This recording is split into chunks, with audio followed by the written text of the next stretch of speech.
Okay, good morning mga ka-Diyos Girl po. So, home service tayo dito sa Dasma, Cavite. Magpapalit tayo ng fuel filter ng Toyota Avanza. Nandito po yung pistuan niya sa ilalim, no?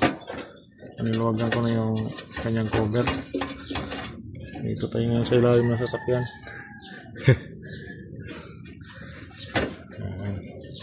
So, magpalit po tayo na yung fuel filter every 40,000 kilometers run para po iwasan natin yung minsan low power kasi kulang yung bigay ng gas gawa nung madumi ang ating filter. Ito siya. So, ito yung ating bago.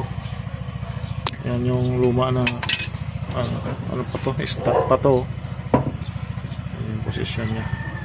Okay, nice po magpapa-imis, magpa-repair. Mag-pay na tayong ipipits, Diyos, Garage Pits at kamay na pong pupunta sa inyo. Pwede na rin po tayo mag-walk-in sa ating maliit na shop sa Bella Vista. Ayos.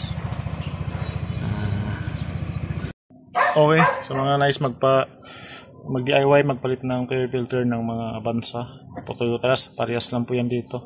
So kailangan mo lang tuklapin tong lock niya, ano mo lang to, nakalubog kasi ito, iangat mo lang dito, sungkitin mo lang dito, tapos sungkitin mo yung malit na butas niya, malit na screw.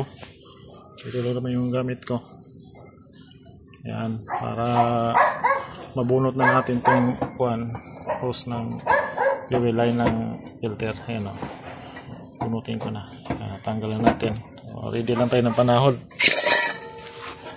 Okay, so tip din, bago ito tanggalin, kailangan buksan mo muna yung doon sa may lagayan ng gasolina pag nag-refill para yung pressure mawala, kasi pag hindi nakasarado yun sisirit kasi malakas yung pressure. Okay, yun lang. Tanggalan natin yung fuel filter nito. So, palitan natin yung bago. Ayos. So ito po yung dapat palitan, every 40,000 na takbo.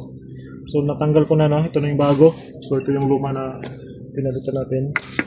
So pag kanina pinakita kung paano baklasin yung sikot na yan dito para umangat tong lock. So ngayon dito siya pagsalpak para ano po sa mga nais po mag-DIY. Okay, ano mo konti, pakita mo.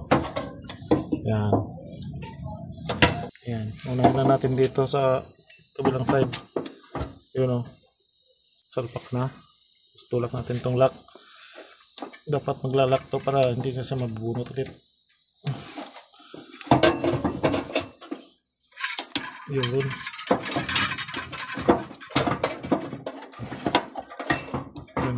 Hindi na siya nabubunot. Kahit anong nila mo. Sa kabila din, ganun din. Ganun din po dito. Salpak. Tulak lang. Okay. Tapos kakabit na natin ito dito, ganyan lang. May naman siyang slot na. Okay, ayos. So, 2 tornilyo. Okay, so nilagay na natin yung bagong filter. So dapat ganito yung lock, lapat na lapat. Pag nakaangat siya, wag mong hanapin mo yung kayong slot para lumubog siya. At itong tulad nito, lapat na lapat. Kasi may tendency kasi na pag hindi ito nakalock, sisirit yung gasolina dito. So delikado po yun. Okay, ganun lang. Ganun po sa kabila, lapat na lapat. Ayos. Ikabalik na natin yung mga cover nito para ma-start na natin.